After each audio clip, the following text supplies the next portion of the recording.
Welcome to Collateral. Today's main story will be about the fallen prosecutor in the Duke lacrosse case. But first,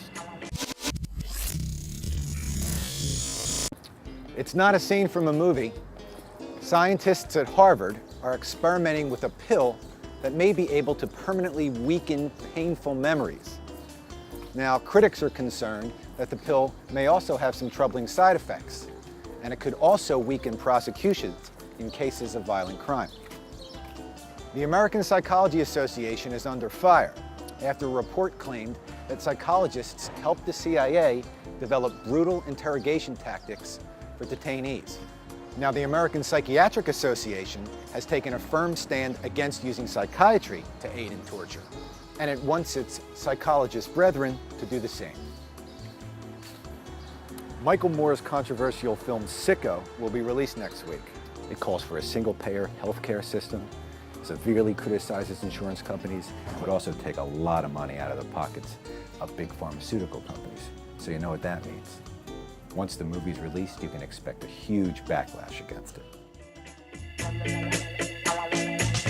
Yes, my skin is black, but that's no reason to hold me back.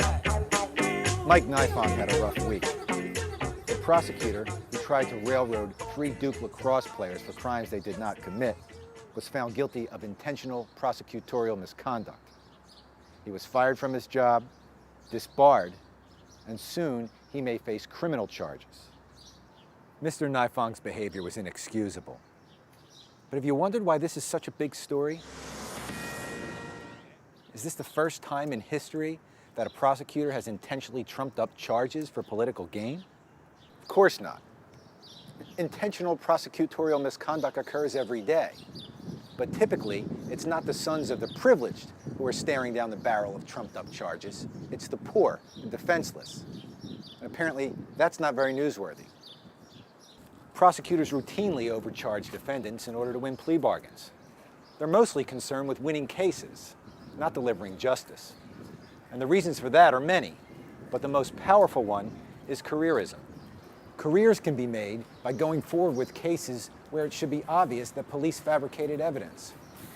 Remember the 39th District scandal in Philadelphia? How long did it take for that to break into the mainstream news? Decades? Why? Perhaps it's because when intentional misconduct is directed against the underprivileged, it simply looks like standard operating procedure.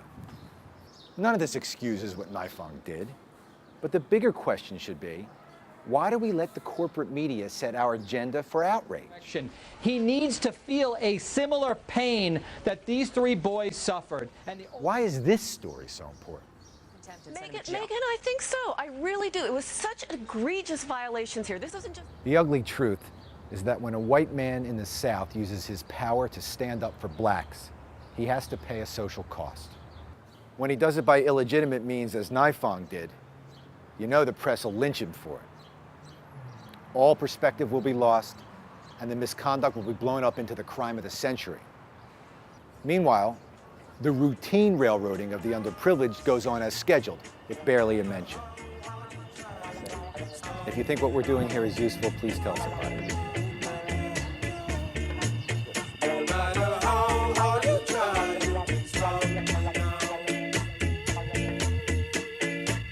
Yes, your skin is white, but does that make you right?